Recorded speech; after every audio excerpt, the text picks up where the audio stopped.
a comenzar a grabar la sesión, ya que esto luego, si ustedes gustan, va a estar disponible a través de la página web de Brightest. ¿Sí? Bueno, entonces les decía que vamos a ver una pequeña introducción a DevOps, luego vamos a ver entrega continua y automatización. Vamos a ver el impacto de DevOps en lo que es testing, o sea, cómo es ahora el testing en DevOps. La estrategia de pruebas en DevOps, o sea, cómo podemos nosotros, cómo cambia también la forma como definimos una estrategia de pruebas en DevOps que tenemos que tomar en cuenta con respecto a lo que nosotros solíamos hacer en los enfoques más tradicionales o ágiles. Y finalmente podemos conversar con ustedes acerca de cuál creen que podría ser el nuevo rol. Ahí va a haber una propuesta del nuevo rol del tester o qué otras habilidades debería tener un tester para introducirse a los equipos de DevOps. Bien, entonces vamos a comenzar por el inicio, ¿no? En el principio se pensaba que el desarrollo de software era como desarrollar un automóvil, digamos, una cocina, una mesa o una casa. Entonces se seguían procesos secuenciales, ¿no? Se analizaba, se definía lo que se tenía que hacer, conjunto de requisitos, se diseñaba. Posteriormente se codificaba y finalmente se testeaba, ¿no? Eso era testing al final o test last. Entonces, el testing era considerado como algo, como una actividad que se realizaba casi al final de todo el proceso, y si no había tiempo, entonces se sacrificaba tiempo del testing. Posteriormente ya venía el despliegue, que ese despliegue en producción pues duraba meses. Por ejemplo, hay en un curso una persona nos comentaba de que desplegaban cada año, ¿no? O sea, no cada mes ni cada sprint, era cada año hacían un despliegue grande, ¿no? de su aplicación. Entonces, y vamos a ver eso cómo ha cambiado. Por otro lado, los equipos estaban basados en silos, entonces existían las áreas de QA o los departamentos de QA, departamento de desarrollo, de infraestructura, la PMO, seguridad, etcétera. Y normalmente estas áreas no colaboraban y generalmente había temas culturales, como por ejemplo el buscar responsables, ¿no? Entonces cada área no quería verse como el problemático dentro de toda la cadena del trabajo, entonces había la cultura de la culpabilidad.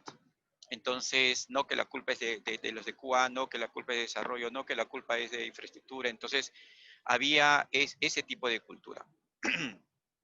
En la década del 2000, o sea, a partir del manifiesto ágil, se comenzó a hacer popular otro enfoque de desarrollo, que fueron los enfoques ágiles, ¿no? Los equipos ágiles. Estos ya tenían otra forma de trabajo, ya no era secuencial, sino era iterativo e incremental. O sea, entregábamos el software en incrementos de manera iterativa. Iterativa significa que en cada vez, cada ciclo, yo volvía a repetir todas las actividades, pero con distinto alcance o distinto conjunto de features o historias. Y, y entonces al final de un ciclo corto puede ser de 2 semanas, 3, 4, ahora se suele normalmente que sea de 2 semanas o menos.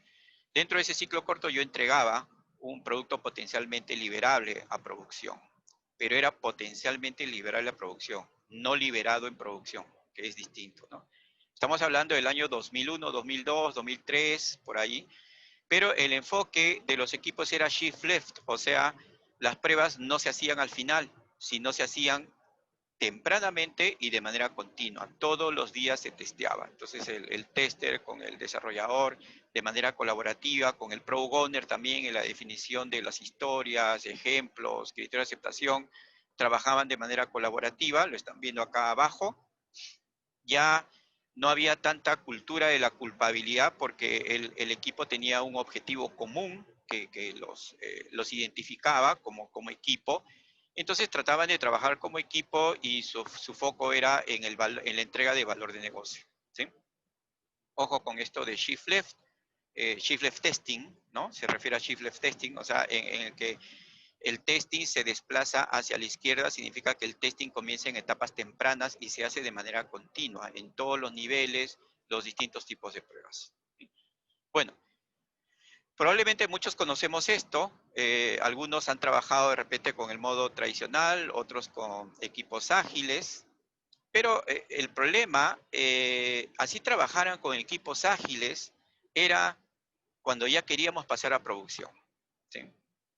Y cuando ya queríamos pasar a producción, era realmente otro equipo el que se encargaba de eso, las personas de operaciones, cuya preocupación no era la misma preocupación del equipo de desarrollo. Entonces el equipo de desarrollo se encargaba probablemente en entregar algo continuamente, frecuentemente, pero la preocupación de operaciones no era esa, sino era que cualquier cambio que se hiciera en el software no, no generara incidencias o problemas o inestabilidad dentro del software que ya se tiene corriendo en producción.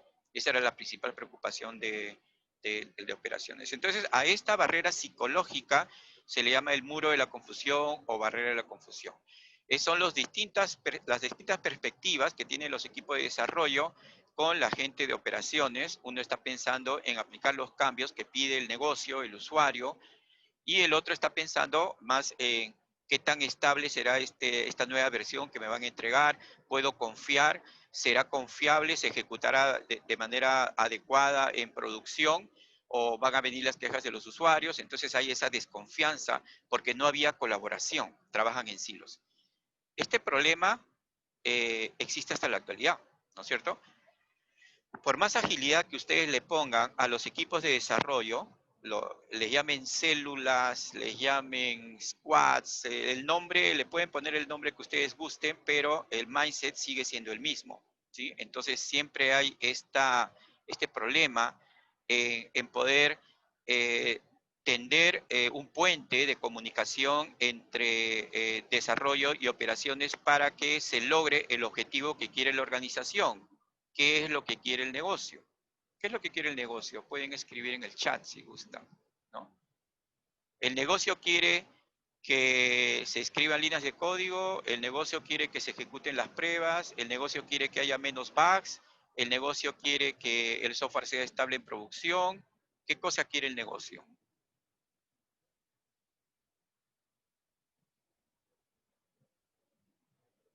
¿No? El negocio está viendo cómo se enfrentan estas dos, de repente, roles o áreas. El negocio quiere pagar menos a sus empleados. ¿Y por qué crees que quiere pagar menos a sus empleados? Probablemente porque vende menos, ¿no? Entonces, el negocio quiere lograr objetivos, ¿sí? Y que obviamente aumente los ingresos, que ahorre sus costos, ¿sí? Pero ahorre sus costos no necesariamente significa bajar los sueldos, porque esa no es una perspectiva de un líder que realmente está buscando una empresa sólida, ¿sí? Bajar los costos reduciendo sueldos no es, sino bajar los costos, los desperdicios que se suceden en esta mala colaboración que hay entre desarrollo y operaciones, de tal manera que se puede entregar con mayor frecuencia y en menos tiempo lo que el cliente está esperando, ¿no? Y por otro lado, asegurarnos de que eso que estamos entregando realmente produzca el beneficio que se está buscando, la satisfacción del cliente, digamos, los objetivos del negocio que pueden ser de ingresos, de ahorros, pero también de las personas, porque las personas van a querer estar bien remuneradas, ser reconocidas, pero si seguimos en este ciclo, en esta espiral de falta de colaboración, entonces esto no es posible. Esto ya lo había pensado el 2006, el llamado padrino de DevOps, que es Patrick Dubois. Aquí está. Entonces, Patrick Dubois, el 2007 más o menos, dice, pero esto que ya en desarrollo, ya lo practican como Scrum, Street Programming, equipos colaborativos, etcétera, ¿por qué no se puede extender hasta operaciones? O sea, ¿por qué? Porque si todos somos parte de un mismo flujo, ¿por qué no se extiende a las operaciones? Entonces, él propone una charla que se llama, mire, Agile Infrastructure, o sea, infraestructura ágil, cómo extender las ideas de desarrollo, las ideas ágiles hacia operaciones, infraestructura, que son los que finalmente permiten que el software esté corriendo en producción. Bien, cuando él propone esto en este evento, él viaja a Toronto, él es belga, y bueno, el día que se hizo la sesión, resulta que habían solo 2 personas en esa sesión, ¿no? Y esas 2 personas era el expositor, que era el Patrick Dubois, y el organizador, que era otra persona. O sea, solamente se quedaron ahí a conversar, no se hizo nada, se suspendió la sesión, porque a las personas no les interesaba esto. Les interesaba la parte de desarrollo, les interesaba la parte de repente de pruebas, de trabajo en equipo, pero no les interesaba la parte de cómo llevar esto de la agilidad hacia infraestructura u operaciones. Entonces ellos no se desaniman, forman un grupo en DevOps para continuar conversando, y posteriormente Patrick Dubois ve una presentación que les recomiendo que lo bajen, porque este es como el génesis de DevOps. Se llama más de 10 despliegues por día, ¿no? Patrick Dubois se sorprendió porque nunca nadie había dicho que podía hacer más de 10 despliegues por día. Amazon sí lo hacía, pero no lo presentaba seguramente. Pero Flirk, que era una startup en ese tiempo, sí hacía 10 despliegues por día. O sea, ¿se imagina qué es eso? Hay organizaciones hoy en día que no pueden hacer más de 10 despliegues por día, ¿sí?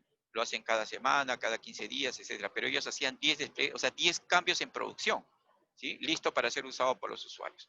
Entonces Patrick Dubois tomó la idea y organizó un evento que se llamó DevOps Day en Bélgica el año 2009, y sin querer creó el nombre DevOps, ¿sí?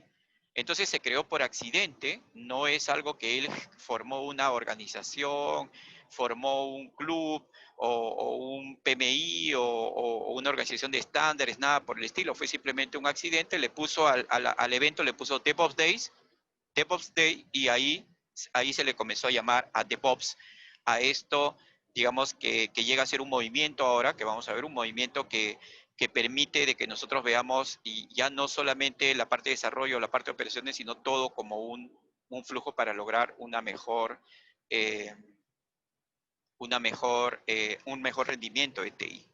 Posteriormente ya salió el libro de Jez Humble. Si pueden ver a Jez Humble, también él es un referente en el tema de DevOps, tiene su libro Continuous Delivery. Luego apareció la primera edición de The State of DevOps Report, que hasta ahora aparece, que analiza cuál es el estado actual de la adopción de DevOps en las organizaciones.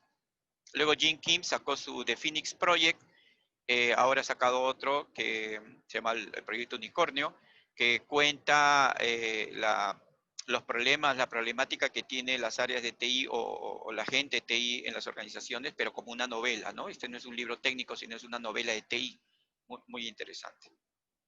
Bueno, esa es un poco la historia. Entonces, DevOps realmente no es una organización, no es una metodología, no tiene nada que ver con eso, ¿sí? Es algo que nació como un movimiento, como una idea original de Patrick Dubois, pero luego esto se ha extendido a todo el mundo. Y esta definición de DASA me gusta, que dice, DevOps es un movimiento cultural y operativo. Fíjese que contrariamente, seguramente algunos cuando les hablan de DevOps, ustedes seguramente han oído en sus organizaciones, ya viene el DevOps Engineer, o sea, creen que DevOps es un rol, ¿no? Creen que DevOps es un título. Ustedes buscan en LinkedIn también DevOps Engineer, ¿no? DevOps no es un título, no es un rol. Algunos piensan que es una metodología, tampoco es una metodología. Algunos piensan que es una organización, tampoco es una organización. Algunas piensan que es un producto, que yo instalo Jenkins y ya uso DevOps o estoy haciendo DevOps, no tiene nada que ver con productos, ¿sí? Es básicamente un movimiento cultural y operativo. O sea, esto no va a ser posible si no tengo esos dos aspectos. La parte cultural, el mindset de colaboración, de responsabilidad de principio a fin, de orientación al cliente, etcétera, y la parte operativa, que es ya cómo automatizo, cómo mejoro mi proceso, lo hago más eficiente para que pueda habilitar TI de alto rendimiento, que es lo que las organizaciones realmente esperan de TI, un TI de alto desempeño para lograr los objetivos del negocio. ¿Cuándo no se logran los objetivos del negocio? Cuando TI les entrega software de mala calidad, cuando TI les entrega software tardío, cuando TI les entrega el software que no quiere, no necesita la organización. Entonces, de lo que se trata acá es de tener un esfuerzo conjunto de distintos roles que ahora vamos a ver para poder lograr mejores resultados a nivel de rendimiento, ¿sí? De TI. Esto se puede expresar, por ejemplo, a nivel concreto como mejorar los tiempos de entrega, lo que le llamamos nosotros el lead time, mejorar los tiempos de entrega, hacer más despliegues por día, mejorar la solución de problemas, o sea, si hay un problema lo soluciona más rápidamente, producto de lo que vamos a ver más adelante, mucho monitoring, mucho logging, entonces puedo tener información rápida en el momento para poder encontrar la causa raíz y solucionar el problema. Eso no se tiene normalmente en una organización de TI que tiene muchas falencias, ¿sí? Bueno, y no existe un manual de DevOps, no hay una organización que diga yo soy DevOps. Lo que existe son muchos libros, comunidades, blogs, referentes a los que ustedes pueden consultar, pero normalmente muchos de ellos tienen ideas comunes. Por ejemplo, este DevOps Handbook ha sido hecho por 3 referentes mundiales en DevOps, que es Jess Humble, el autor de Continuous Delivery, Patrick Dubois, que es el padrino de DevOps, que es el que creó la palabra, y Gene Kims, que es muy famoso en los eventos a nivel mundial sobre DevOps, y él escribió las novelas de eh, El Proyecto Unicornio y de Phoenix Project, ¿no? Entonces, esta es como una referencia, pero ninguno de estos es un manual o una metodología que uno puede seguir. Uno realmente descubre cuál es la mejor forma de poder aplicar esto en su organización. Habíamos hablado de cómo originalmente se trabajaba como waterfall, ¿no? Y con equipos en áreas dispersas que no colaboraban. Luego hablamos de cómo se adoptó un enfoque más ágil con entregas iterativa incremental en ciclos cortos. También obviamente se usaba mucha tecnología, se automatizaba, se usaban prácticas como TDD, ATDD y los equipos colaboraban. Sin embargo, el problema que tenían los equipos ágiles era de que no llegaban a producción. Y no llegaban a producción no necesariamente porque no tenían el producto para llegar a producción, sino porque producción era gobernado por otro equipo, por otras personas que no eran parte del equipo. En DevOps, nosotros nos orientamos a la entrega continua. O sea, ¿qué significa entrega continua? De principio a fin. Historia que nosotros definimos, historia que va a producción. O sea, nosotros nos responsabilizamos de todo ese ciclo y no tenemos que tocar la puerta de nadie para llevar algún cambio hacia producción. Esa es la diferencia con un equipo ágil que normalmente se quedaba en un ambiente que no era producción, listo para pasar a producción, pero no pasaban a producción. De lo que se trata ahora es de tener una forma de ver las cosas y trabajo en equipo también que permita que ustedes puedan desde planificar, modificar, compilar, probar, liberar, desplegar, hasta operar, monitorear y obtener feedback para planificar los siguientes cambios. Todo ese ciclo es seguido por un equipo de DevOps, ¿sí? Probablemente los equipos ágiles en muchos casos se quedan de repente por aquí, ¿no? Se quedan por aquí, ¿sí? Y no continúan, ¿sí? Pero un equipo de DevOps tiene que cubrir el ciclo de principio a fin. Entonces, un equipo de DevOps, en cuanto a las pruebas, y lo vamos a ver ahora, tiene un enfoque Shift Left y también un enfoque Shift Right. Ya habíamos hablado de que Shift Left es eh, mover las pruebas desde el inicio y de manera continua. Todos los días pruebo, desde el momento que se define una historia, ya estoy probando, ya estoy viendo los criterios de situación, ya estoy pensando los ejemplos para después automatizar. Pero Shift Right es, el testing no termina cuando ustedes despliegan, el testing continúa después del despliegue, ¿sí? Entonces eso para nosotros es Shift Right, ¿sí? El testing continúa. Entonces nosotros testeamos continuamente durante todo el ciclo. Desde el momento que nace una idea hasta el momento que es en producción, continuamos testeando. Ahí nomás nos podemos dar cuenta el reto que es para las personas que hacemos testing o que nos dedicamos a lo que es calidad de software, de poder ver todo el ciclo completo y poder reconocer cuál puede ser nuestro papel en cada una de estas actividades, ¿sí? Algo que define bien claramente lo que es DevOps con una frase bien corta es la que dijo Werner Vogels de Amazon. Lo construyes, lo ejecutas. O sea, el mismo equipo que lo construyó es el mismo equipo que lo lleva a producción. No hay que, yo lo construyo, yo lo pruebo y otro que ya se encargue de pasarlo a producción. No. El mismo equipo que lo construyó es el mismo equipo que lo lleva a producción, es el mismo equipo que atiende las incidencias, es el mismo equipo que opera el producto en producción, es el mismo equipo. Por eso ustedes ven al lado derecho digamos, eh, un ejemplo de equipo donde se ha extendido, ven que había desarrollador, tester, diseñador, ¿no? La persona de negocio representada por el Product Owner, pero además tenemos ya personas de monitoring, personas de infraestructura, personas de soporte, personas de analítica, que son parte, y si no son parte del equipo, por lo menos son cercanos del equipo y podemos colaborar directamente y de manera continua porque el interés de todos nosotros, el interés de todos los que están aquí, el interés de todos es la entrega continua de valor, ¿sí? Y acá no hay que, yo me encargo del desarrollo, tú encárgate de las operaciones. No, acá todos nos encargamos de todo, ¿sí? El negocio, aquí está el negocio, se encarga de repente de idear cuáles son los siguientes pasos o los siguientes cambios. Desarrollo y testing se encarga de toda esta parte de codificación, compilar, testear, liberar. Y soporte, operaciones, monitoreo se encargan de despliegue, operaciones, monitoreo. ¿Sí? Por ejemplo, hay algunas preguntas que dice Alex, dice ¿qué hay de las políticas de seguridad de las empresas que no permiten hacer eso?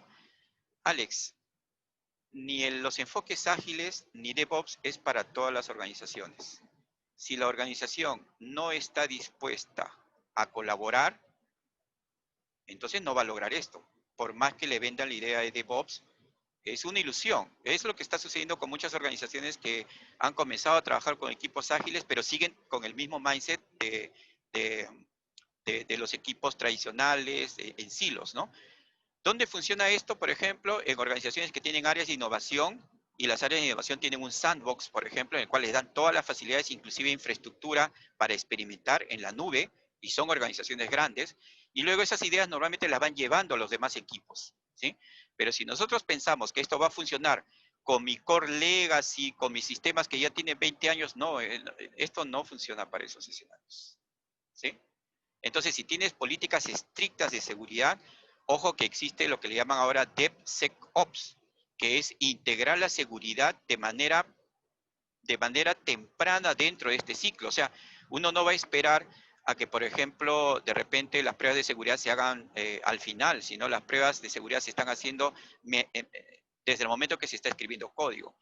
Y si hay políticas de seguridad, entonces también hay forma de que las personas que manejan la infraestructura, obviamente ellos no van a compartir passwords, no van a compartir accesos, pero tiene que haber una forma de que de manera segura estos equipos puedan acceder a los entornos de producción. ¿Sí? ¿Sí? Entonces hay que evaluar también de que no todo lo que estamos viendo acá es aplicable, siempre prima el contexto, ¿sí? O sea, esto funciona en un contexto de organización donde si no hay el aspecto, regreso a esta parte, si no hay este aspecto, no va a funcionar DevOps. Se convierte solamente en una herramienta, instalar Jenkins, instalar Bamboo y se acabó, ¿sí? Si no hay la parte cultural, si la organización no está dispuesta realmente a cambiar, a colaborar, ¿no? A confiar. Confiar no significa le doy los passwords a todo el mundo, significa confiar en el trabajo que las personas de repente están todos bajo el mismo objetivo de entregar. Y operativo también, porque hay organizaciones, por ejemplo, que se han llenado de muchas... si yo, por ejemplo, veo una organización que todavía está usando infraestructura en un data center y no usa tecnologías en la nube, ojo, cuando hablamos de la nube no estamos hablando de Amazon o de Azure. Las tecnologías en la nube pueden ser usadas localmente en un data center, en una nube privada. Pero si la organización no tiene ese mindset y sigue con con su Windows de repente NT, entonces no es una organización candidata para esto. ¿Sí? No sé si me entienden. O sea, si culturalmente ni a nivel de infraestructura esta organización, por ejemplo, los desarrolladores no tienen un mindset de automatización, el tester tampoco, siguen trabajando en procesos rígidos, con mucha documentación, con políticas bien estrictas. Entonces, para ellos no es esto de acá. ¿Sí? Luego podemos discutir al final, más sobre esto, pero entonces no veamos esto como, qué es lo que se malentendió de la agilidad, ¿no? Que esto es una fórmula para todo sin ver el contexto. Primero veamos cuál es el contexto, ¿sí? Y, y una vez que hemos visto el contexto, podemos, claro, bueno, ya Rolando, después podemos hablar. Yo también he trabajado con una fintech y las fintechs, en general, las startups utilizan mucho la nube, entonces tienen mucha libertad para hacer esto, pero eh, eh, normalmente de nacimiento ya las startups tienen el mindset colaborativo, el mindset orientado al cliente, ¿no? Ya de nacimiento. Pero las organizaciones tradicionales no necesariamente, o sea, tienen otro mindset y tienen que estar en un proceso más de transformación. Bien, otra de las cosas que vamos a ver, les voy a mostrar algo también, algún ejemplo, es entrega continua y automatización. ¿Sí? La entrega continua es una práctica que no es nueva. Esto se viene utilizando por los equipos ágiles, ni siquiera DevOps, ¿sí? Ya hace bastantes años. Es una práctica que vino dentro de Stream Programming. ¿Se han oído hablar de Stream Programming? Y la integración continua básicamente nos dice que nosotros debemos continuamente, porque ¿qué es lo que sucede en el desarrollo tradicional? La integración se hacía pues cuando se podía, ¿no? Yo he visto, por ejemplo, bueno, en mi experiencia hace 15 años, me citaban a que les ayuden el tema de hacer merge de código, ¿sí? Pero no se imaginen un merge que se hace ahora con GitHub, ¿no? O con Bitbucket, no. Era un merge manual. O sea, literalmente venía una persona con su cambio, venía otra persona con su cambio y comenzaban a ver, todo era por los ojos, ver cuáles eran los cambios e ir integrando manualmente eso y luego hacer un check-in en su version, ¿sí? O se usaba en esos tiempos SurSafe. Entonces, era manual. Entonces, por eso les dolía tanto la integración que la postergaban, o sea, no la hacían pues cada 15 días o algo por el estilo. Pero integración continua no significa, integración continua significa integrar en todo momento. Cada cambio que hace el equipo de desarrollo, que es un cambio, digamos, eh, que puede ser la implementación de algún escenario, de una historia, entonces lo pongo en la integración continua, ¿para qué? Para tener feedback temprano de que al menos al momento de integrar con los demás códigos, al momento de compilar no se ha roto la compilación y también pasa las pruebas. Entonces tiene cierta salud este cambio. Entonces yo no espero muchos días para hacer una integración de mi código y saber si pasa las pruebas o si es compilable. Y entonces es algo continuo y esa es la integración continua y esto lo hace cualquier equipo, ¿sí? Cualquier equipo ágil, ¿sí? O lo debería hacer cualquier equipo ágil, es lo mínimo que debería hacer un equipo. Pero luego, la entrega continua, ¿qué cosa es? Es extender esto hacia el despliegue, las pruebas automatizadas, teniendo una versión lista para poder pasar a producción, ¿sí? Pero se queda acá, se queda en una versión lista para pasar a producción. ¿Y de quién depende la decisión que pase a producción? De la gente de negocio, normalmente el Product Owner, ¿sí? Entonces, si el Product Owner dice, esta versión, vamos a explorar un poco si es la que necesitamos, pasamos a producción. Si el Product Owner decide esperar para una nueva versión, espera para una nueva versión. Esa es una decisión del negocio. Entonces, la entrega continua llega hasta tener una versión de producto listo para ser desplegable en un ambiente que el Product Owner pueda decidir sí o no, esto pasa a producción. Y el pase a producción también es automatizado. Pero el despliegue continuo, que es lo que ambicionarían muchas organizaciones, ya no hay aprobación del negocio. Simplemente desde el momento que hay un cambio, todo este pipeline es ejecutado de manera automatizada, incluyendo las pruebas, hasta producción. O sea, ya no hay ninguna aprobación de nadie para el pase a producción. Simplemente esto, apenas hay un cambio, pasa a producción, siempre y cuando haya pasado todos estos controles, que son los stage, ¿no? Se haya compilado correctamente, haya ejecutado las pruebas unitarias, despliega, automatización del despliegue a producción, etcétera. Cuando decimos que pasa a producción, ojo, esto ya está en el ambiente de producción, pero no necesariamente lo están viendo todos los usuarios, porque hay formas de poder también controlar que, por ejemplo, solamente el 20% de los usuarios lo pueda ver y el 80% sigue usando la versión anterior, hasta que hayamos estado seguros de que, digamos, esto es una versión ideal. Entonces, incrementalmente esto se va desplegando. Ahora lo están viendo el 40%, ahora lo están viendo el 60%, el 80% y hasta el 100% de los usuarios. Entonces hay formas de manejar el despliegue en producción acá. ¿Sí? Entonces, esa es la diferencia entre integración continua, entrega continua y despliegue continuo. Le voy a mostrar algo así breve, ¿no? Para que ustedes vean. Este tipo de pipelines, por ejemplo, este es un ejemplo en Jenkins, ¿sí? Y esto de acá son los stage, ¿sí? Cada uno de estos normalmente se lanza cuando hay un cambio en el producto. Esa es la idea, que es lo que está mostrando acá, por ejemplo, ¿no? Que está mostrando acá. Apenas hay un cambio, inmediatamente comienza a andar este pipeline, le llamamos el pipeline de entrega continua, ¿no? A ver si podemos hacer un ejemplo rápido acá.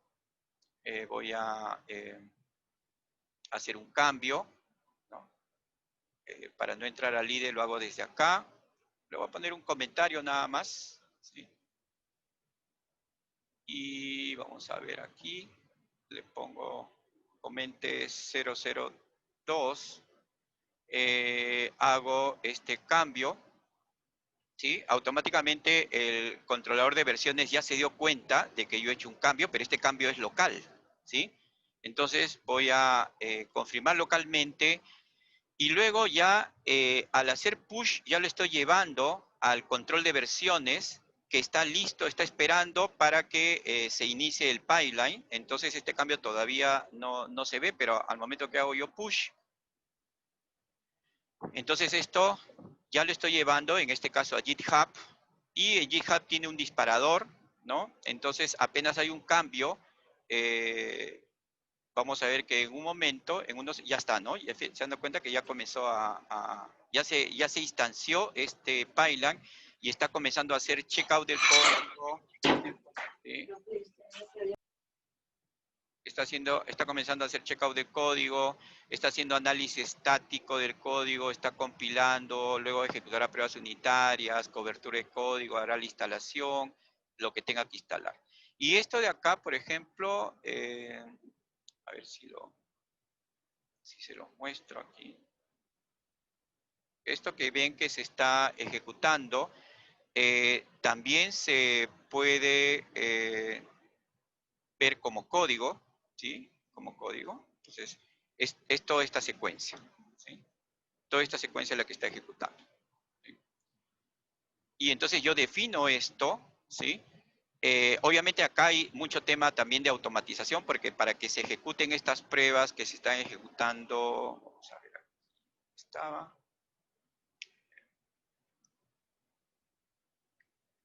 Para que se ejecuten estas pruebas automatizadas, yo tengo que haber escrito esas pruebas automatizadas, ¿sí? Y luego las tengo que haber dicho que se van a ejecutar estas pruebas, ¿sí? Desde el pipeline, ¿sí? Entonces, ahora vamos a comentar cuál es el papel del tester ahí, ¿sí?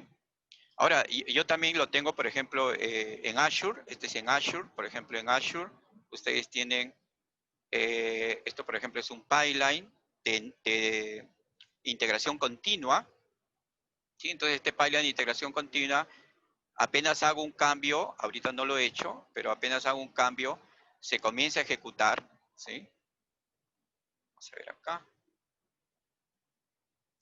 Y posteriormente, una vez que ha pasado la integración continua, entonces continúa con el despliegue, ¿sí?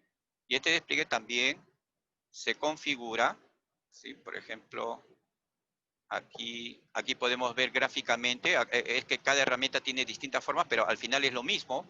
Yo le puedo configurar, por ejemplo, qué pasos va a seguir, despliegue, y luego de repente ejecutar los tests en Selenium, porque una cosa es la integración continua donde se corren pruebas unitarias y otra cosa es ya el despliegue donde yo puedo correr mis pruebas, por ejemplo, con Selenium o con REST Assured a nivel de API, ¿no? Esto se los estoy mostrando de manera visual, pero también Azure, al igual que Jenkins, tiene también su forma de poder presentar esto de manera como código, ¿sí? Entonces este pipeline también se puede ver como código, ¿sí? O sea, les estoy mostrando esta secuencia, ¿sí? Lo que les estoy mostrando es la entrega continua, esto de acá, pero la entrega continua incluye integración continua, ¿sí? Bueno, vamos a continuar. Les quería mostrar eso un poco para que vean cómo se ve esto en la realidad. Ahora sí, comencemos a ver en esta última parte el papel del testing en DevOps. Ya hemos visto un poco de DevOps, que tiene la parte cultural, la parte operacional. Lo último que hemos visto es la parte operacional, ¿no? Hay mucha tecnología en la nube acá, porque el despliegue yo lo estoy haciendo en la nube, ¿no? Entonces, sin embargo, cuando hablamos de testing en DevOps, estamos hablando de un testing continuo, que es lo que les decía. O sea, el testing se comienza a hacer desde etapas tempranas shift left hasta etapas tardías shift right, ¿sí? Estamos testeando continuamente. Eso significa que tendríamos que extender un poco nuestras habilidades y conocimientos para poder aportar, por ejemplo, de repente desde la planificación, hacer análisis basado en riesgos, que todo tester sabe cómo hacer análisis basado en riesgos, hacer testing exploratorio, hacer preguntas, porque esa es una habilidad que debe tener cualquier profesional de testing, pregunta, es curioso, tiene un pensamiento crítico. Entonces, esto es muy importante, participar en las code reviews, porque todo es código. Cuando hablamos de code review, no estamos hablando necesariamente de un código en Java o un código en C Sharp, ¿no? Esto es código, ¿sí? Esto es código. Y vamos a ver código por todas partes, ¿sí? Este es un script en YAML, por ejemplo. Entonces tenemos que revisar para qué, para identificar alguna anomalía, algún problema en el código. Trabajar en pares con la parte técnica, las pruebas unitarias las puede hacer el desarrollador, pero nuestro trabajo también se va a extender hacia etapas tardías, hacer pruebas de smoke testing o de repente ver si el despliegue es correcto, hacer monitoreo. Entonces, nuestro trabajo ya no es solamente el trabajo tradicional que vamos a ver en un momento de solamente hacer testing o automatizar esas pruebas, sino se extiende desde etapas tempranas hasta etapas posteriores al despliegue. Ese es el testing continuo en DevOps, ¿sí? Esto, por ejemplo, hay un enlace de Dan Ashby, a él le pertenece este gráfico de testing continuo. Bien, ¿cómo es el testing durante el desarrollo? El testing en los equipos de DevOps es considerado feedback, ¿sí? O sea, el testing es feedback. El testing no se hace para culpar a las personas, el testing no se hace para demostrar que el desarrollo trabaja mal, el testing no es para demostrar que más defectos, yo soy mejor tester, no, el testing es un feedback para el equipo, ¿sí? Para ver cómo vamos, si vamos bien y vamos mal. Y nuestra concepción de testing es checking más exploring. Todo lo que es checking, que eran los tradicionales casos de prueba, ahora se automatiza. Aquí no hay casos de prueba automatizados, no hay casos de prueba manuales, porque si no, no entrarían en el pipeline, ¿no? O sea, la herramienta, ya sea Jenkins o Azure DevOps, que es la otra que les mostré, no van a poder leer esos casos de prueba manuales. Entonces, todo esto se tiene que automatizar. Entonces, el checking es todas las pruebas que se llevaron a la automatización, normalmente desde las pruebas unitarias, pero no basta con eso. Necesitamos también explorar y ahí es donde viene el valor del tester, ¿no? Porque el exploring es algo manual, no es algo automatizado. Requiere mucho raciocinio, criterio, pensamiento crítico, sistémico, pensamiento lateral, etcétera. O sea, esto requiere muchas habilidades y por otro lado también conocimiento de técnicas de pruebas de parte del profesional, ¿no? De pruebas. Otra de las cosas que suceden durante el desarrollo es el pipeline de despliegue, que es el que les acabo de mostrar, que corre todas estas cosas que antes de repente la podían hacer manualmente, ahora se hace de manera automatizada. El análisis estático, las pruebas unitarias, la integración, pruebas end-to-end, pruebas funcionales y no funcionales. Las no funcionales también podrían colocarse, acá dice performance test, también podrían colocarse dentro de un pipeline, ¿sí? Pero el testing se extiende hasta producción, les decía. O sea, el testing ya no es solamente en desarrollo, que era lo tradicional. El testing se extiende hasta producción porque, por ejemplo, tenemos que el feedback en producción ahora es monitoreo y alertas. Entonces nosotros tenemos que ver la salud del producto y cuando hay un problema, verificar que se haya alertado de ese problema al equipo. Y entonces para eso también hay testing. Por ejemplo, si ustedes son un tester dentro de un equipo de DevOps, comenzarían a preguntar, ¿no? A ver, voy a causar un problema, a ver si el monitor lo detecta, el monitoreo, de repente no lo detecta, ¿no? De repente está mal configurado. ¿Cómo sabemos que está bien configurado? ¿Se estarán cumpliendo las reglas que hemos determinado? Las alertas de repente no están llegando. Eso es testing, ¿sí? Eso es testing. Se actualiza la información del dashboard correctamente, de repente no está calculando correctamente, no está mostrando. Las alertas disparan falsas alarmas, de repente me están llegando más alertas de las que deberían llegar. Entonces, todo eso son actividades de testing en producción. También testing en producción podría ser testing de analítica, por ejemplo, conocer mejor a los usuarios, que es una de las cosas que hacen los equipos de DevOps, ver la actividad de los usuarios, qué cosas han realizado, qué opciones han utilizado más, ¿no? Reportes de uso de producto, volumen de transacción, aprender sobre el comportamiento del usuario, ¿para qué? Para que luego esto regrese a mi backlog y entonces yo le pueda ofrecer cosas que realmente necesitan. Acuérdense que hay una estadística de Chaos Report sobre que solo creo que 45% de las cosas que ustedes producen son usadas por los usuarios. O sea que el 55% es desperdicio, o sea, cosas que ustedes han trabajado para que nadie lo use, o sea, no sirve. Entonces, lo que nosotros necesitamos como equipo de DevOps es orientarnos mucho al cliente y para eso tenemos que conocerlo. Y para conocerlo nosotros necesitamos analizar qué es lo que hace. Y para eso necesitamos hacer testing en producción. Y una vez que sabemos qué hace, entonces nosotros reducimos la posibilidad de que el usuario no use lo que yo le doy, ¿sí? En la medida de que él use más cosas de lo que yo le doy, entonces se logran mejor los objetivos, ¿no? Que es lo que hacen los equipos de DevOps. Hacer testing, A/B testing, o sea, comparar dos opciones para ver cuál opción de repente es con la que mejor responde el usuario. Un equipo de voz elimina mucho desperdicio, ¿sí? Elimina, no produce desperdicio. El login también es otra cosa que se puede probar. El login es muy importante para que cuando se quiere tener información detallada acerca de problemas para poder encontrar causa raíz y solucionar los problemas en producción, porque un equipo de DevOps tiene que solucionar los problemas en producción en menor tiempo que lo que normalmente lo solucionaría un equipo tradicional. Entonces, para eso necesitamos mucha información. El login es parte de esa información que nosotros utilizamos. ¿Y cómo haríamos para testear login? Imagínense qué haríamos para testear login. Por ejemplo, podríamos revisar los archivos de logs y ver si, por ejemplo, ocurrió un bug, si el archivo de logs tiene suficiente información para solucionar ese bug. Y si no lo tiene, entonces ya ahí tenemos una mejora en el login. O si, por ejemplo, hacemos un experimento y hacemos que dos desarrolladores lean el mismo log y a ver si llegan a la misma conclusión. Si los dos interpretan cosas totalmente distintas, entonces el login no me está funcionando. Esas son pruebas que haría el tester en producción. Entonces, se dan cuenta cómo podríamos extender nuestras habilidades hacia producción. Hay que tener en cuenta otras cosas que nosotros vamos a tener que también investigar, de alguna manera tomar en cuenta, es que las plataformas han evolucionado, ¿sí? La forma como se hacían despliegues ahora son por código. O sea, la forma como se aprovisiona los ambientes es por código, ¿sí? Por ejemplo, acá nomás ustedes pueden ver código para aprovisionamiento, ¿no? Aquí en esta parte, deploy, acá está desplegando en Azure, ¿sí? Está haciendo un despliegue con todo y digamos, ese es un web app en Azure.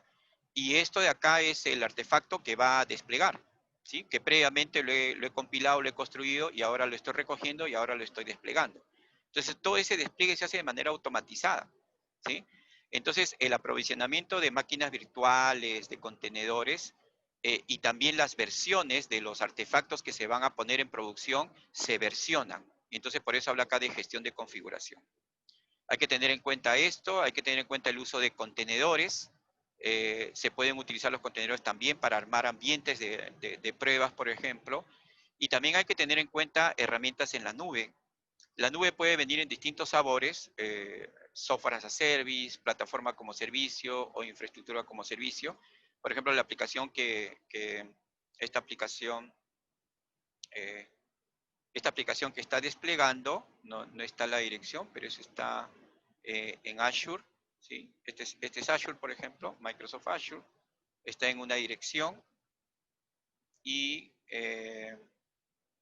Ahí ya debe estar corriendo desde el último pipeline que se ejecutó y desplegó, ¿sí? Y entonces esto, por ejemplo, ahí he utilizado plataforma como servicio, que es esto de acá. Plataforma como servicio, ¿por qué? Porque Azure me brinda la plataforma y yo solamente suelto la aplicación, ¿sí? La construyo con Visual Studio, parece que tiene un problema con la base de datos. Ah, no, ahí está. La construyo con Visual Studio y luego suelto la aplicación. Pero también tengo acá infraestructura como servicio. Por ejemplo, acá tengo una máquina virtual. Mi Jenkins está corriendo en una máquina virtual de la nube, ¿sí? O sea, esta es la nube, ¿sí? Y dentro de la nube yo tengo una máquina virtual de Selenium. Perdón, este es un agente de Selenium que también lo tengo ahí levantado. Pero acá, por ejemplo, en esta máquina virtual que es un Ubuntu, ahí yo estoy corriendo Jenkins, ¿sí? El Jenkins que les he mostrado, ¿no? Ese Jenkins está corriendo en una máquina virtual en la nube. Por ahí me preguntaban, había una pregunta, creo que decía si puedo correr Jenkins en Azure. Lo están viendo, ¿no? Porque Jenkins ahorita está corriendo en una máquina virtual en Azure, ¿sí? Eh, entonces hay que conocer tecnologías en la nube, hay que utilizarlas para probar, para experimentar, para también poner en producción aplicaciones y servicios. El flujo ideal de entrega en DevOps sería que no solamente los desarrolladores utilicen entrega continua, sino también las personas de infraestructura. Fíjese en este, no sé si distinguen aquí bien, el equipo de desarrollo hace un commit, pero commit de su código, o sea, el código de producción, ¿no? O sea, el código de la aplicación, que es esto de acá, por ejemplo. Perdón. Cuando hablamos del código del equipo de desarrollo, nos estamos refiriendo al, por ejemplo, esto de acá, ¿no? Esta es mi aplicación, perdón. Este es mi código fuente de esa aplicación que está ahorita, que les he mostrado, ¿sí? Entonces, este es el código fuente que menciona acá. Entonces, el desarrollador hace un cambio y luego hace un commit de esto y desde ahí ya han visto cómo automáticamente el pipeline se activa y comienza a desplegar en un ambiente. Pero los de infraestructura también podrían tener su código. Por ejemplo, el código que arma contenedores, que crea imágenes, que crea máquinas virtuales, que las pone en producción. Todo ese código también es un código versionable y que lo mantiene la gente de operaciones. Entonces, ellos también van a usar control de versiones. La diferencia es que acá, para ellos no usan Java, no usan, probablemente usan Python, probablemente usan YAML, u otros lenguajes de scripting para poder mantener su código, ¿no? Y versionar la infraestructura que ellos van a desplegar. Entonces, paralelamente, ellos también usan la entrega continua, pero con otro propósito, para desplegar infraestructura. A diferencia de los equipos de desarrollo, que lo usamos para desplegar aplicaciones, los equipos de infraestructura utilizan las entregas continuas para desplegar infraestructura. Y para eso hay bastantes herramientas, ¿sí? No hay una sola herramienta para este caso. Ya finalmente, eh, ¿cómo cambia o cuál sería nuestra estrategia de pruebas en DevOps? Lo que estamos viendo ahí es la nueva versión del cuadrante de las pruebas. No sé si han oído hablar del cuadrante de las pruebas, los cuadrantes de las pruebas de los de Jan Grego y Lisa Crispin. Originalmente esto es de, no me acuerdo el nombre del autor, pero ellas la popularizaron, el cuadrante de las pruebas, pero han creado ya la versión en DevOps del cuadrante de las pruebas. Y algunas cosas que ustedes pueden ver, por ejemplo, acá como que se mantiene en el cuadrante 1, o sea, el cuadrante les dice, para los que no están muy familiarizados, que todas las pruebas que ustedes van a hacer o van a planificar dentro de sus equipos, las pueden categorizar por áreas, ¿no? O por, nosotros le decimos, eh, es como tener una clasificación, ¿no? Las clasifican. Aquellas pruebas que son técnicas, pero que sirven para guiar el desarrollo, y que normalmente las hacen los equipos de desarrollo, como pruebas unitarias, mocking, análisis estático, todo eso. También hay otro tipo de pruebas más enfocadas en el negocio, que son las pruebas, por ejemplo, que ustedes, los ejemplos que definen en BDD, por ejemplo, ¿sí? Testing de contratos para APIs, para poder ver si la integración, digamos, si los clientes van a poder usar adecuadamente las APIs. Entonces hago un testing de contrato, contract testing. También se usa para microservicios. Y todo esto normalmente se usa para guiar el desarrollo, pero están más desde la perspectiva del negocio, porque por ejemplo yo puedo utilizar BDD y BDD es un lenguaje del negocio en la que puedo expresar ejemplos que luego pueden ser automatizados con herramientas como Cucumber. Lo mismo, por ejemplo, si voy a hacer pruebas de APIs con Karate, que también soporta el lenguaje Gherkin. Mientras que es el cuadrante 1, que es este de acá, es más código puramente. En el cuadrante 3, que son normalmente las validaciones, se le dicen pruebas que critican el producto orientados al negocio. Aquí fíjense que han aumentado ya el tema de monitoring, observability y testing in production, que es lo que yo les he mostrado hace un momento. ¿No? Ya estos corresponderían al cuadrante 3 del cuadrante de las pruebas, junto con smoke test en producción, eh, testing exploratorio también. ¿Sí? Estas pruebas no son automatizables, normalmente son chequeos que ustedes hacen o verificaciones en los ambientes o con el producto. Y finalmente tenemos las pruebas de 44, que son normalmente las pruebas no funcionales. Y aquí tenemos, por ejemplo, también, ¿no? Probar infraestructura como código, recuperabilidad, porque nosotros necesitamos saber ante fallos cuánto tiempo va a estar esto apagado, cuánto tiempo lo podemos tener disponible. Entonces todo eso lo tenemos que medir. Y este cuadrante luego se puede expresar ya como un pipeline, ¿no? Como lo que les he mostrado hace un momento. Todas estas pruebas que ustedes han puesto en los cuadrantes se distribuyen en el pipeline, ¿sí? Entonces ustedes pueden ver aquí las pruebas unitarias, las pruebas, el análisis de código estático normalmente se usan en etapas tempranas del pipeline, y luego ya se harían las pruebas de API, las pruebas end-to-end, después se podrían hacer pruebas de no funcionales también, el cuadrante 4, como parte del pipeline. Y luego podría ser en producción ya pruebas de observabilidad, alertas, monitoring, testing y production, pueden ser parte, digamos, del trabajo que nosotros haríamos, ¿no? Algunas de estas son automatizadas, algunas de estas de repente las podríamos automatizar o también las podríamos hacer de manera exploratoria. Pero, pero ojo, esto no funciona si primero no comienzan con esto de acá, ¿sí? ¿Se acuerdan que la parte cultural es, el equipo sabe, conversa realmente, o es un equipo que no conversa, es un equipo colaborativo, es un equipo que sabe cuál es el objetivo, un equipo que sabe que es responsable de principio a final? Toda esta parte es influida por la cultura. La organización le da las facilidades, el ambiente, el contexto, le da lo que le decimos el safety environment, el ambiente de seguridad para que el equipo pueda expresarse, experimentar, proponer nuevas cosas o tiene miedo. Eso es la cultura, ¿sí? Si eso no lo tiene la organización, esto no va a funcionar, porque no es un tema solamente técnico, es un tema que también tiene que haber aspectos culturales, ¿no? De eso se trata de DevOps. Y para finalizar, y esto lo podemos, si quieren, discutir ahora cuando hagan sus preguntas, ¿qué hay de los testers, no? ¿Qué oportunidades hay con DevOps? Ya hemos visto que las pruebas pueden comenzar muy tempranamente. Miren, el tester está desde aquí, desde aquí. El tester está conversando con el equipo para identificar ejemplos, creando pruebas tempranamente, que luego ya se van a codificar como pruebas automatizadas, buscando entendimiento compartido, y el tester puede estar hasta aquí, hasta Shift Right, ¿no? En producción. Entonces, el problema es que si nosotros nos enfocamos al testing puramente manual, de funcional, eh, eso en su mayor parte va a estar automatizado. Y entonces a la larga es probable que los desarrolladores ya se vayan encargando de esto poco a poco.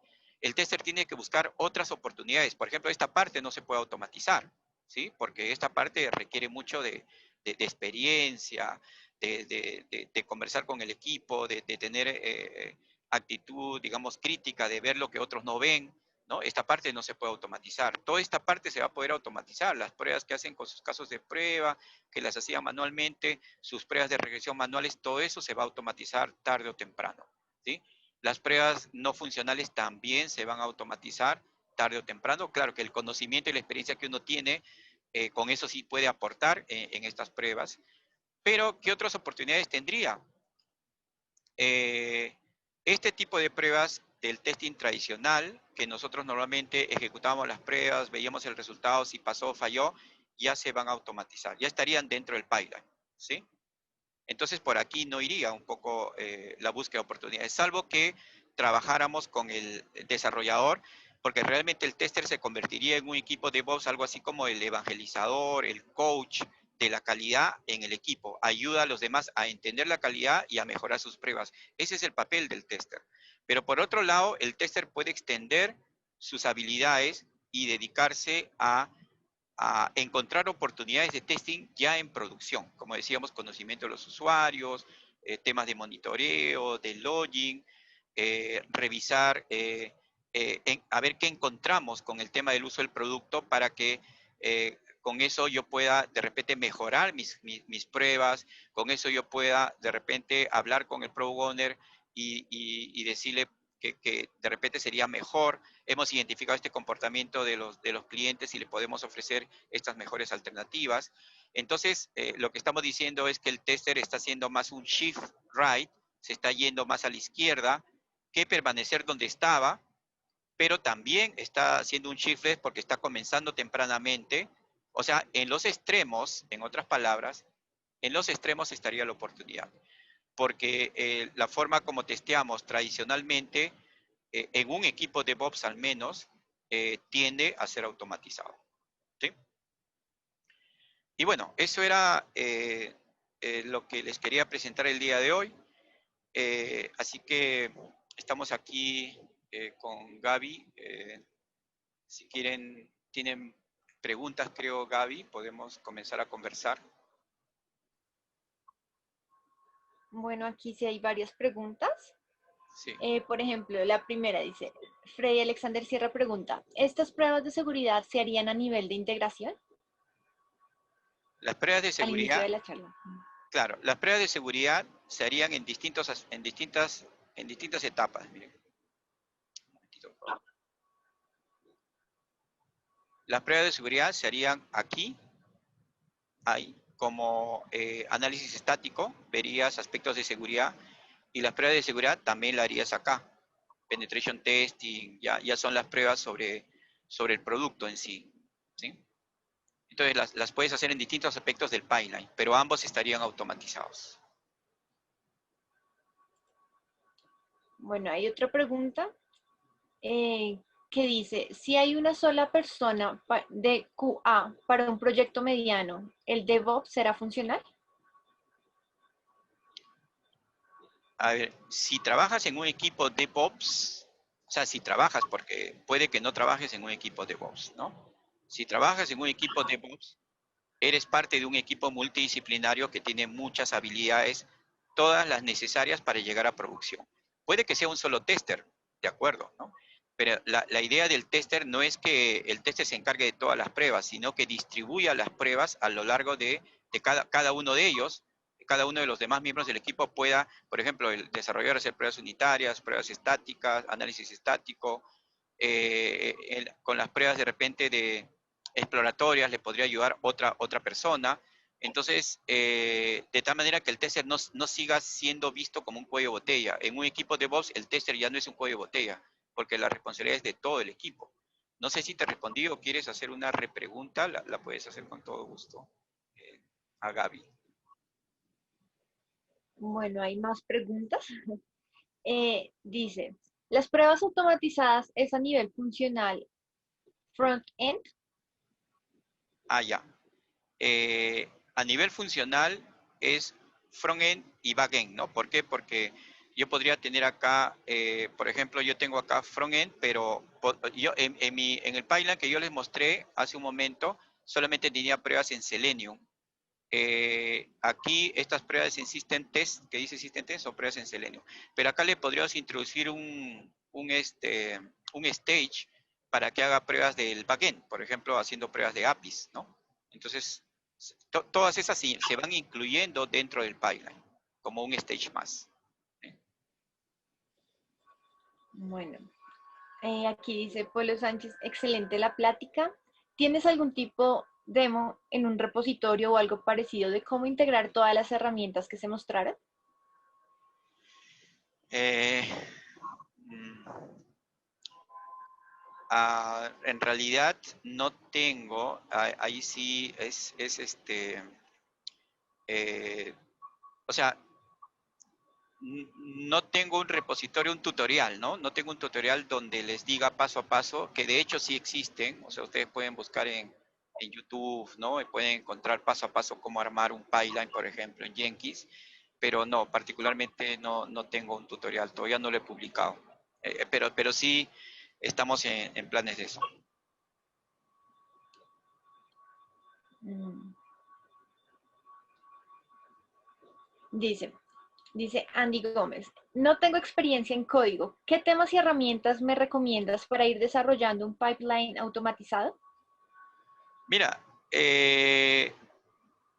si tú revisas, por ejemplo, a ver, este tipo de cosas que no es pues o sea, que tiene también condicionales, yo le puedo poner condicionales, no es exactamente un código en un lenguaje de programación orientado a objetos, sino es más un lenguaje de scripting. Entonces, relativamente es más sencillo que aprender un lenguaje, pero ojo que acá estamos hablando para el armado del pipeline.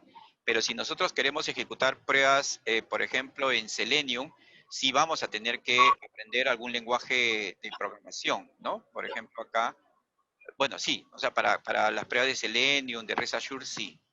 Entonces, yo lo que recomendaría es que hay algo que nosotros recomendamos, es que los testers, más que aprender a programar inicialmente, tengan conciencia técnica, ¿sí? Conciencia técnica se le dice a que tú comiences a tener como una ruta, ¿no? Como una ruta de mejora de tus habilidades, ¿sí? Comenzando, por ejemplo, con algún lenguaje de programación, ¿no? Que puede ser Java o Python, y comenzando tú mismo a experimentar y a introducirte, y de repente ver algo de lo más básico de YAML, que es esto de acá. Tú puedes hacer solamente esto y probar que solamente compila y nada más, y no le has integrado todavía las pruebas unitarias, pero ya te vas familiarizando con la sintaxis. Entonces, es algo que tú mismo tienes que motivarte para eso. Yo he conocido testers funcionales que no escribían código, ¿sí? Y que me llamaba, me escribía, me decía yo, pero yo quiero aprender porque me están pidiendo en el trabajo, yo quiero aprender, ya están 3, 4, 5 semanas y ya están haciendo sus primeras automatizaciones en Selenium con Java. Entonces es mucho de voluntad, de actitud, ¿no? De querer hacer las cosas, de darse su tiempo para comenzar. Las herramientas las vas a encontrar, ¿ah? En YouTube, en, en blogs. Por ejemplo, hay una página que se llama Apply Tools, Test Automation University, ¿no? Test Automation. Ahorita se los copio en, en el chat. Esta puede ser una buena... ¿Terminamos? Ya, terminé. Ah, bueno.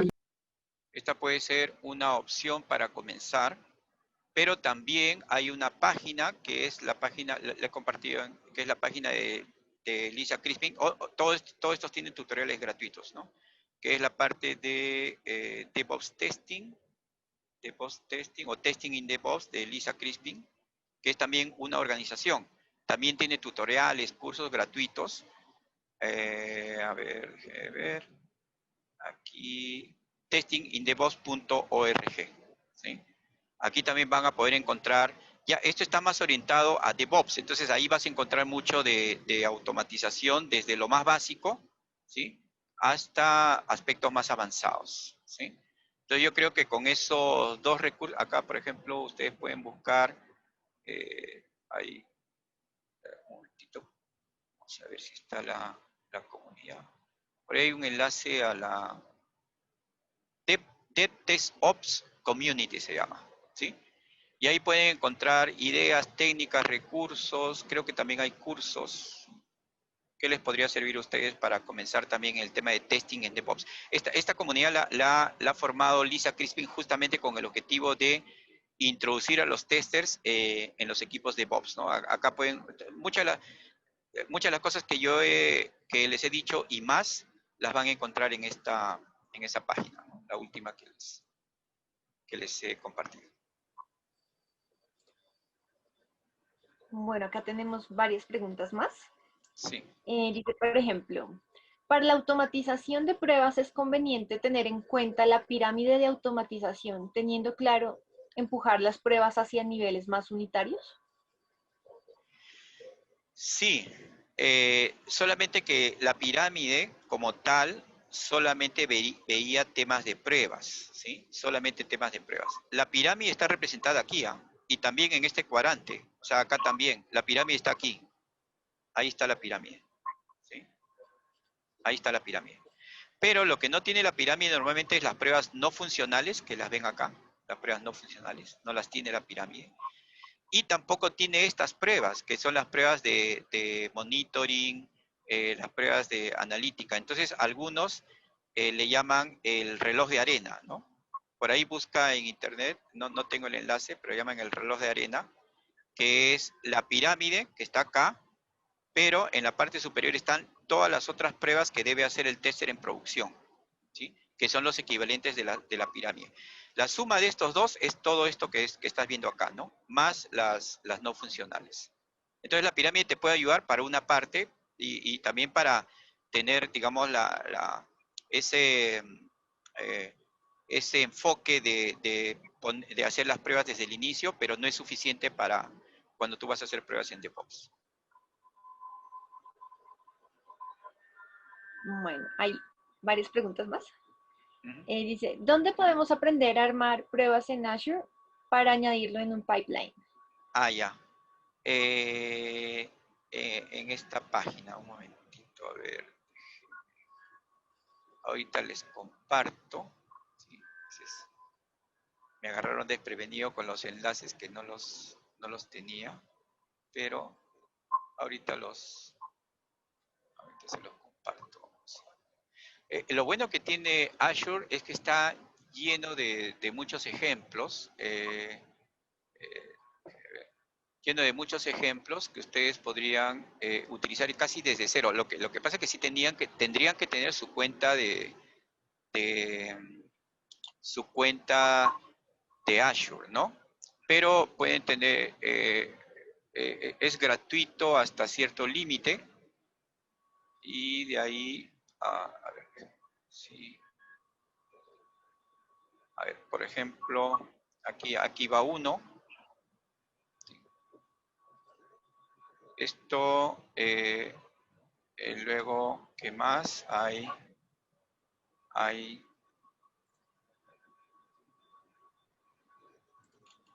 yo creo que a partir de ese enlace que les he dado podrías encontrar en la página de mismo Microsoft, ¿no? De Azure, están, a ver, lo que les di es esto de acá, les voy a mostrar.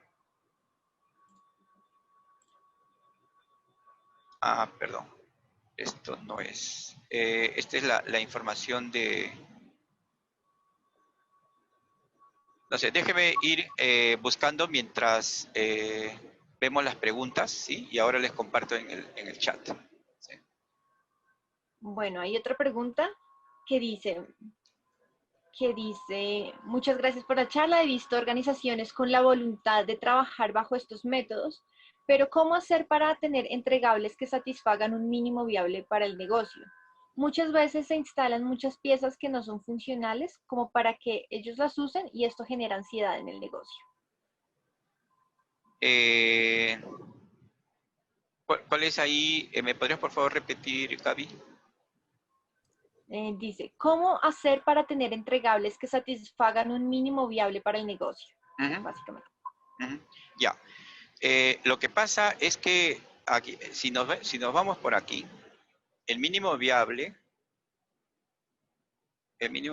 viene de Lean Startup, ¿sí? Es una idea que copiaron de Lean Startup y eso se ve desde acá, desde la planificación. Aquí es donde se define el mínimo viable. Y el mínimo viable es algo pues que el negocio tiene que estar involucrado en definir cuál es, digamos, lo mínimo que yo podría entregar, con el cual yo pueda aprender y que lo pueda entregar en el menor tiempo posible.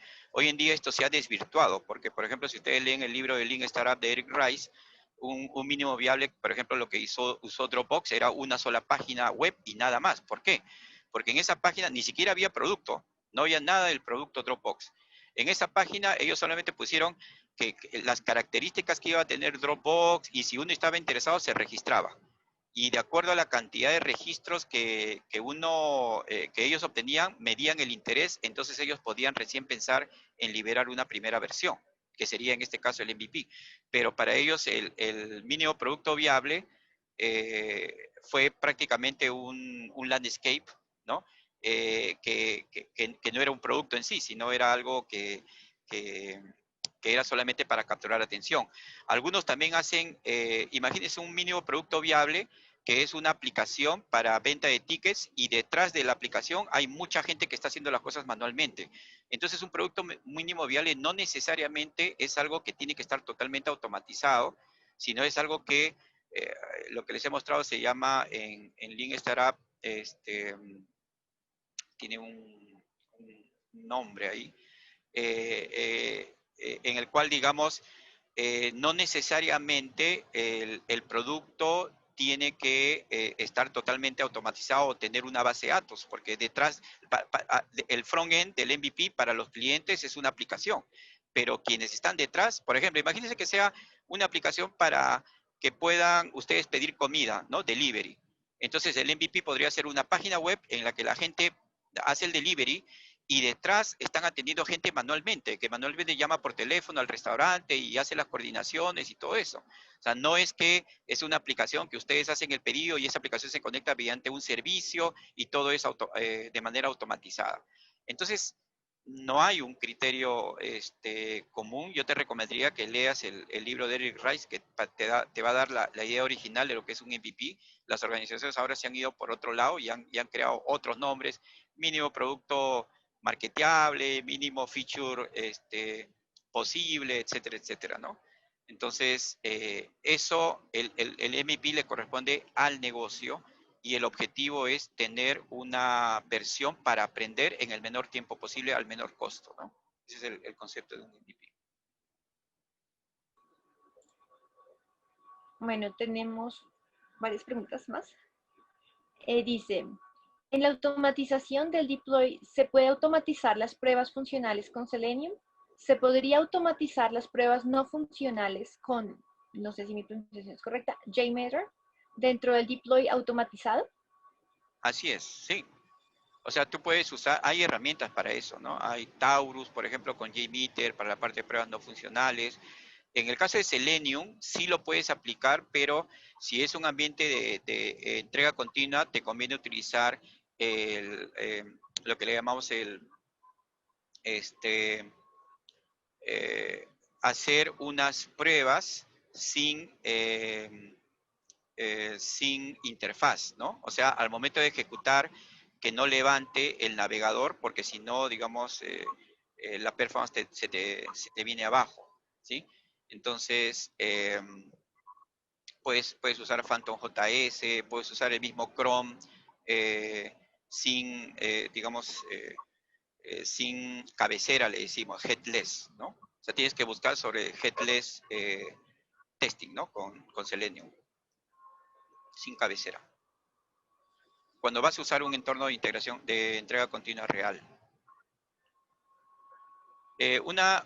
Para los que me preguntaron de Azure, ya lo publiqué en el chat, es esta de acá. Pueden encontrar bastantes hands-on labs en esta página, ¿no? azuredevopslabs.com. Ahí pueden encontrar bastantes recursos. Bien. Ok. ¿Otra pregunta? Sí, sí. Bueno. Dice, en un proyecto digital donde se ha detectado dos frentes para la automatización, pruebas automatizadas de APIs y pruebas automatizadas de front, cada frente es un mundo inmenso de pruebas, ya que se quiere automatizar todo. ¿Qué se recomendaría? ¿Tener proyectos por separado para cada frente o un solo proyecto con los dos frentes juntos? Teniendo en cuenta que también se tiene pensado integrarlo en una pipeline ya existente que llega hasta el delivery y despliegue a producción. Así es, ¿no? Tienes que leer y mostrar a tu organización la diferencia entre un component team y un feature team. ¿Sí? En DevOps usamos esto, feature team. Y muchas organizaciones usan component teams, no sé por qué. ¿Sí? ¿Qué es un component team? Donde tú tienes un team 1 que hace el front-end, ¿no? Team 2 que hace el back-end, Team 3 que ve lo que es datos, ¿no? Que ve datos. Pero en un feature team, tú tienes un team 1, ¿sí? Team 1 que ve préstamos, un team 2 que ve hipotecas, un team 3 que ve tarjetas, ¿no? ¿Sí? ¿Se dan cuenta de la diferencia? En cada uno de estos equipos está todo lo necesario. Todo lo necesario es esto de acá. Esto. Todo lo necesario. ¿Para qué? Para pasar a producción features de préstamos, de hipotecas, de tarjetas. Mientras que acá no tenemos nada, porque realmente este equipo que os entrega un front-end con mocks de repente para reemplazar el backend, y este backend solamente entrega el backend, pero no le sirve a nadie. Entonces, por algún motivo las organizaciones, esto normalmente es en organizaciones grandes que les es difícil llegar a esto de acá, pero las startups o empresas que son ya muy ágiles normalmente trabajan con feature teams. Bueno, y tenemos una última pregunta. Ujú. Dice, ¿se puede integrar pruebas de servicios en pipeline en caso que haya microservicios construidos? Sí, es que todo se tiene que integrar en el pipeline, porque el pipeline representa, eh, digamos, todo el flujo, ¿no? Que tú debes seguir para entregar un producto ya listo para pasar a producción o en producción, si es despliegue continuo, ¿no? Entonces, todas las pruebas que tienes que hacer, funcionales o no funcionales, las tendrías que tener en el pipeline. Pruebas de seguridad, pruebas de performance, pruebas de microservicios, pruebas de APIs, pruebas móviles. Ahí hay un poco complicado también el tema de las pruebas móviles, pero igual las tendrías que poner en el pipeline, ¿no? Ahora, hay forma de que se creen pipelines que paren en un stage, paren, y luego uno tenga que hacer algunas pruebas manuales, de repente pruebas exploratorias, y luego que las ha hecho, da su aprobación y luego continúa el pipeline.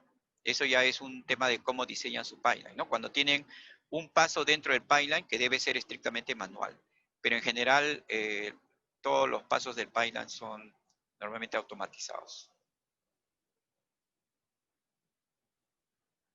Y ya, pues esas son todas las preguntas.